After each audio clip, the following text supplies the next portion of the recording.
पाकिस्तान में अमेरिका और ईरान की शांति वार्ता खत्म हो चुकी है, डिरेल हो चुकी है। इसीलिए राष्ट्रपति ट्रंप का प्रधानमंत्री मोदी को फोन करना भी कई संकेत देता है। डिप्लोमेसी में इस तरह के फोन कॉल की बहुत अहमियत होती है, जिसे हॉटलाइन डिप्लोमेसी भी कहते हैं। माना जाता है कि यह डिप्लोमेसी सीधे संवाद के कारण ज्यादा कारगर होती है और इसका इस्तेमाल सूचना देने के लिए, यानी कोई जरूरी बात बताने के लिए किया जाता है। अब यहां राष्ट्रपति ट्रंप ने प्रधानमंत्री मोदी को कौन सी जरूरी बात बताने के लिए फोन किया, इसे लेकर कई कयास चल रहे हैं और इसे ईरान युद्ध के लिहाज से बहुत अहम माना जा रहा है।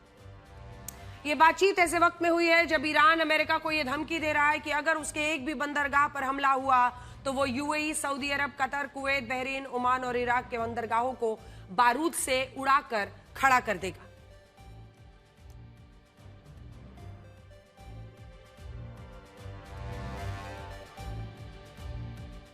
बंदरगाह पर अब पूरी चर्चा चल रही है, तो ऐसे में आज सवाल ये पूछा जाएगा कि क्या परिस्थिति बनती हुई दिखाई दे रही है। अगर आप इन तमाम देशों को देखेंगे तो आज चर्चा इस बात को लेकर है कि भारत क्या इसमें भूमिका निभा सकता है।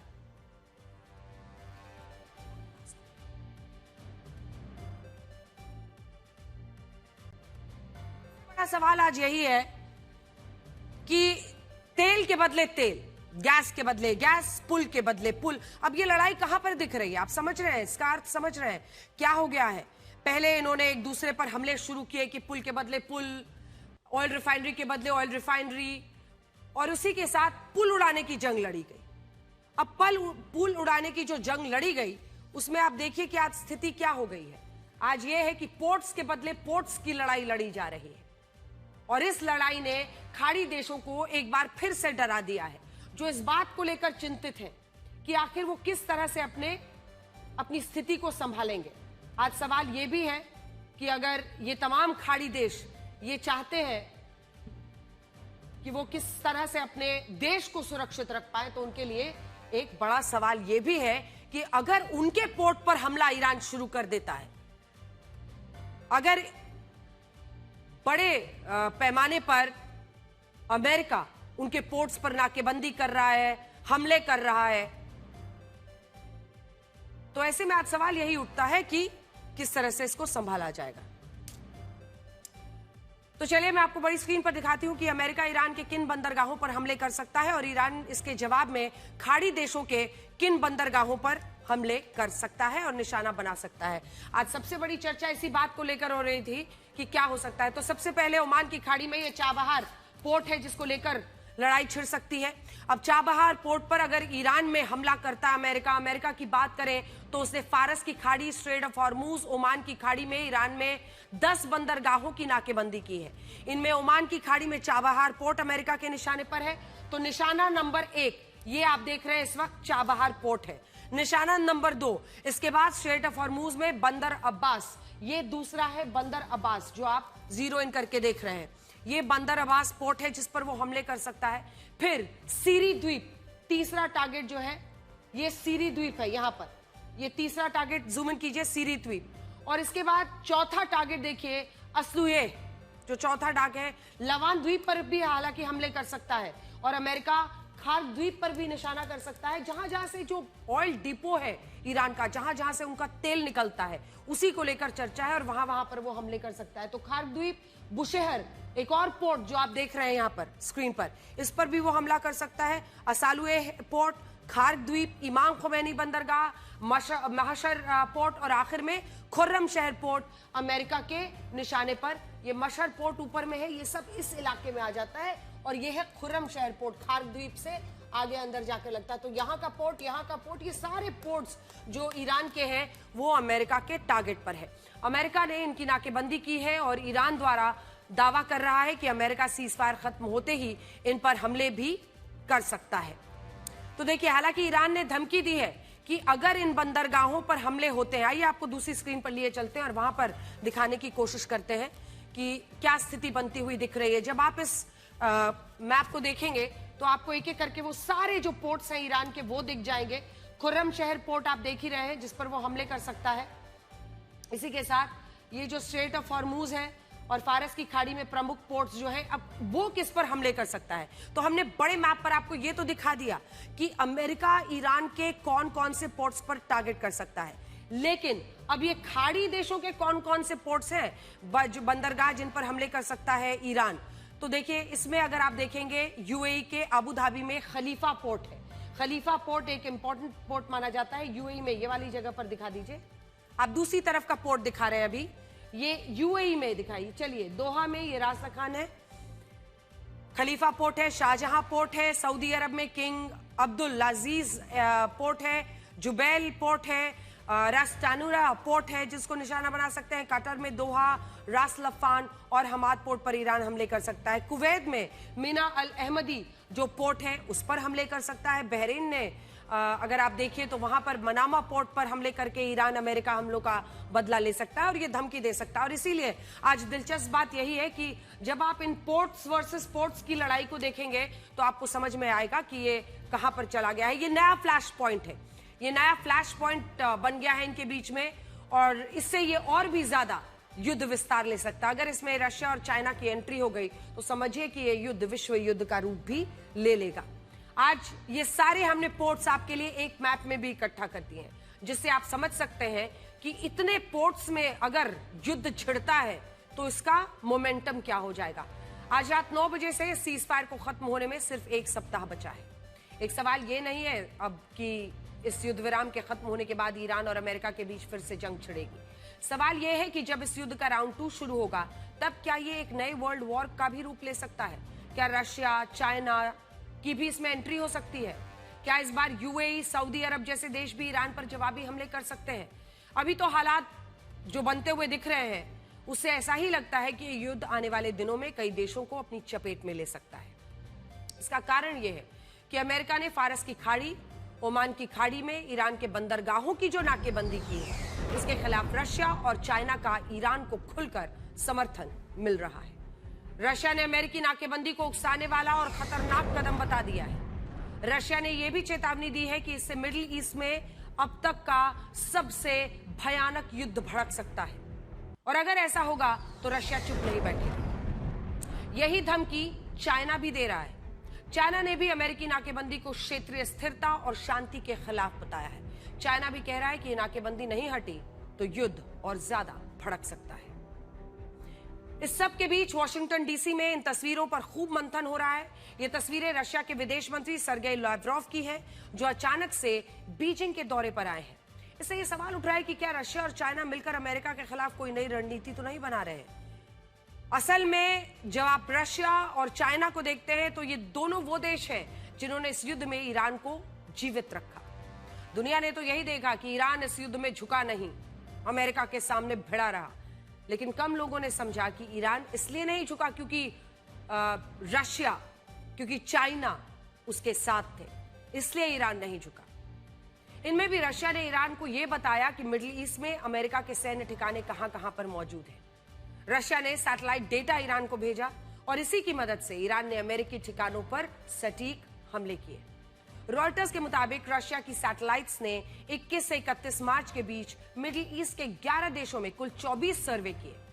इन्हीं 24 सर्वे में 46 अमेरिकी ठिकानों की पहचान की गई है, जहां ईरान की तरफ से मिसाइलें और आत्मघाती ड्रोन्स दागे गए। और सोचिए, जब रशिया बाहर से मदद कर रहा था तब उसकी मदद से ईरान ने कितनी तबाही मचाई।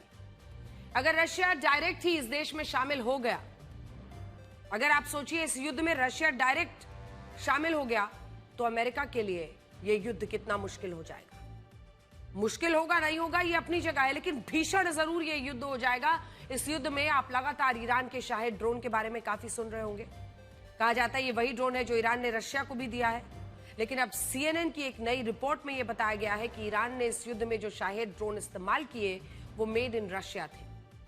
रशिया ने इन ड्रोन्स में कोमेटा B नाम का सैटेलाइट नेविगेशन मॉड्यूल लगाया, जो इस ड्रोन को दुश्मन के रडार से बचाता है।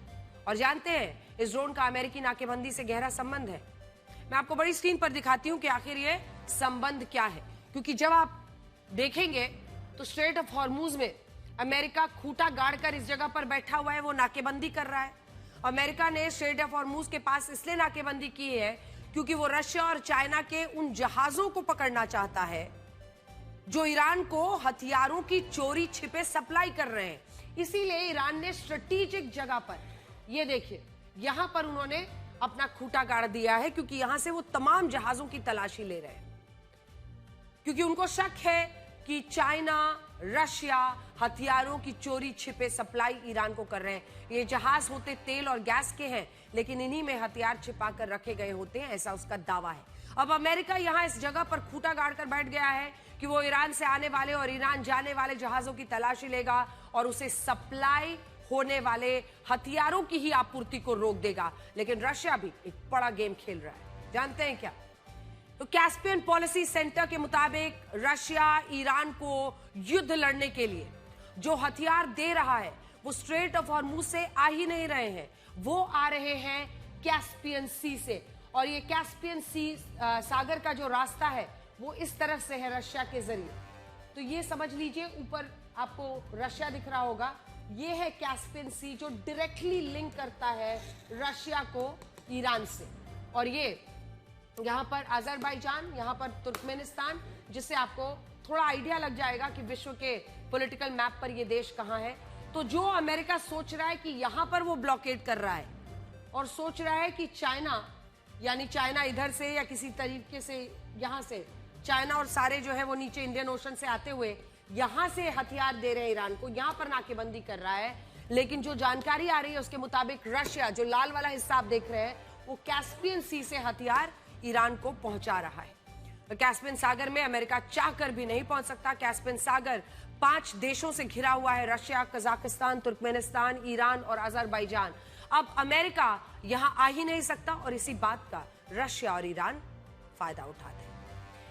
रशिया इसी रास्ते से ईरान को हथियार भेज रहा है और ईरान भी कह रहा है कि ये सीजफायर जिस दिन खत्म होगा उस दिन वो पूरी ताकत के साथ वापसी करेगा। अब यहां रशिया के बाद आप चाइना के रोल भी देखिए, उसका क्या रोल है, क्योंकि चाइना भी ईरान को इस युद्ध में लगातार हथियार दे रहा है। चाइना ईरान को मिसाइलों के जरूरी पुर्जे, आर्थिक सहायता, anti air missile defence system दे रहा है।